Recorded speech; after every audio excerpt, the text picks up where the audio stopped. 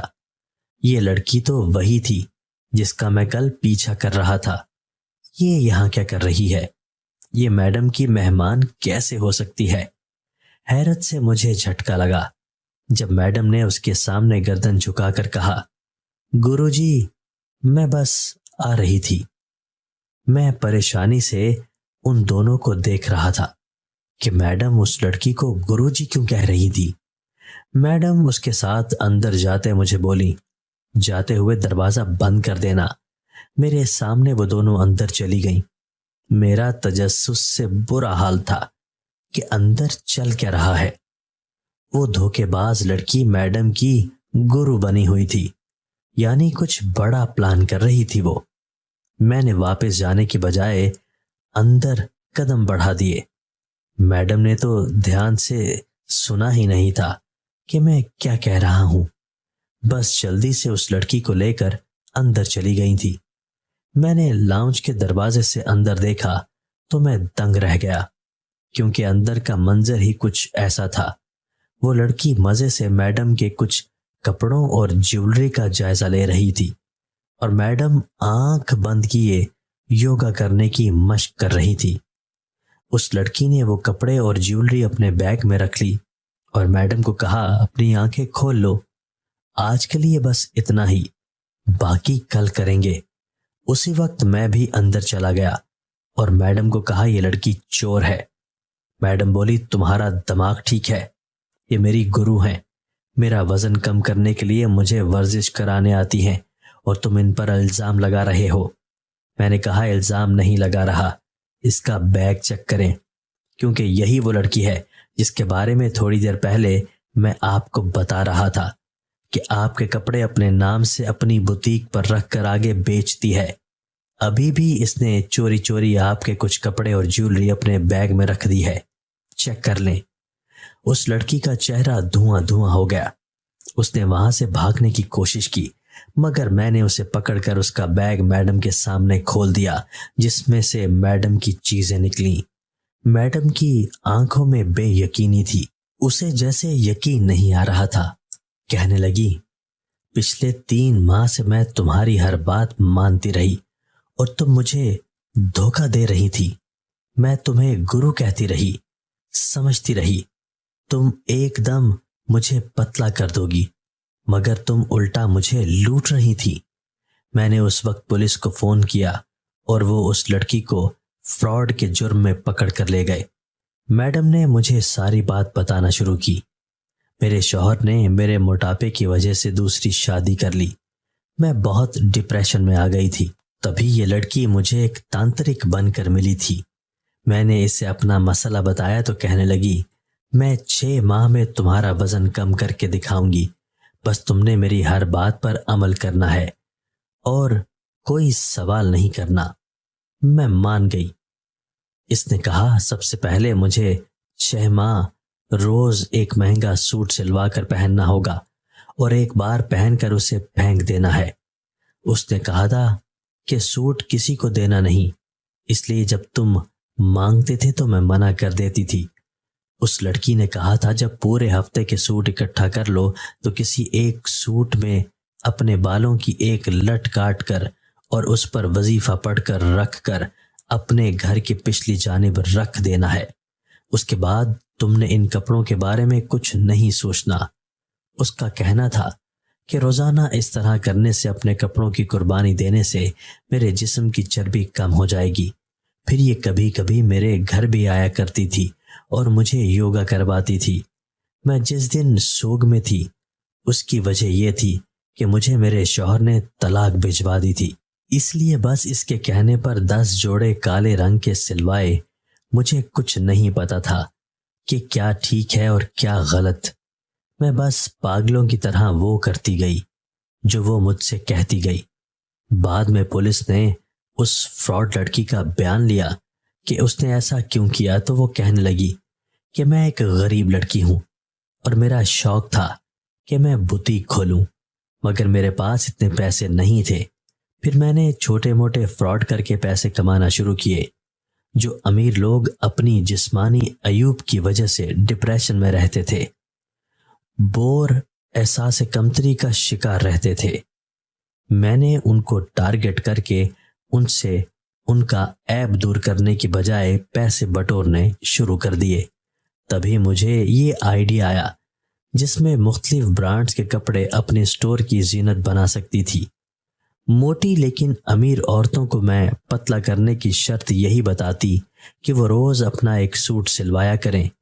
اس طرح روز کے مجھے 4-5 سوٹ مل جاتے۔ جو زیادہ اچھا ہوتا وہ میں آن لائن بیچ دیتی اور باقیوں پر مختلف ٹیگز لگا کر لاکھوں کا بیچتی۔ وہ لڑکی ایک ہی وقت میں کئی موٹی عورتوں کو بے وقوف بنا رہی تھی۔ ان سے حاصل کردہ مہنگے مہنگے سوٹ وہ اپنی بوتیک پر رکھ دیتی۔ اس لڑکی کو جیل ہو گئی۔ میں نے میڈم کو سمجھایا کہ پتلا ہونے کے لیے آپ سرجری کروا لیں یا پھر کچھ عرصہ ٹک کر ورزش اور ڈائٹنگ کریں اور جم جوائن کر لیں، لیکن اس طرح فراڈ کا شکار نہ بنیں۔